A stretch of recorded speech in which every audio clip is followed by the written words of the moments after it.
আমি ওর প্রেমিক না, ওর সাথে আমার কোনো সম্পর্ক নেই। আমার একটা পরিচয় আছে, আমি একজন ফটোগ্রাফার। গত 3 দিন আগে ওর সাথে একটা ঘটনা ঘটেছে, খুব বাজে। সেটা হলো যে ও একজনকে ভালোবাসতো এবং সে ভালোবাসার মানুষের জন্য আসলে পালিয়ে গিয়েছে, কিন্তু দুর্ভাগ্যবশত ওর ভালোবাসার মানুষটি ওর সাথে অন্যায় করেছে, ওকে ছেড়ে চলে গেছে। আসেইনি, একা দাঁড়িয়েছিল সেই মানুষটির জন্য। এবং ওই সিচুয়েশনে গত 3 দিন ও আমি ওনাদের বাসায় ছিলাম।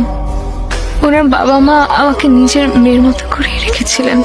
আমার ওই সময়টার মধ্যে ফুল সাপোর্ট দিয়েছিলেন ওনারা। শুধু একটা রিকোয়েস্ট আপনাদের 4 জনের কাছে, ওকে না ওই আগের কথাটা মনে করিয়ে দিবেন না, ওকে কিছু বলবেন না, কারণ ও আবার আপসেট হয়ে যাবে। থ্যাঙ্কস ব্রাদার, তুমি আমার ফ্যামিলির জন্য যে কাজটা করেছো সেটার জন্য আমার ফ্যামিলি সারা জীবন তোমার কাছে কৃতজ্ঞ থাকবে। গত 3টা দিন আমাদের ফ্যামিলির উপর দিয়ে কি গেছে সেটা আমরা ছাড়া কেউ জানে না। তুমি না থাকলে জিনিসটা হয়তো আরো খারাপ হতে পারত। এটা তোমার বাসা মনে করবা। তুমি আজকে থেকে আমার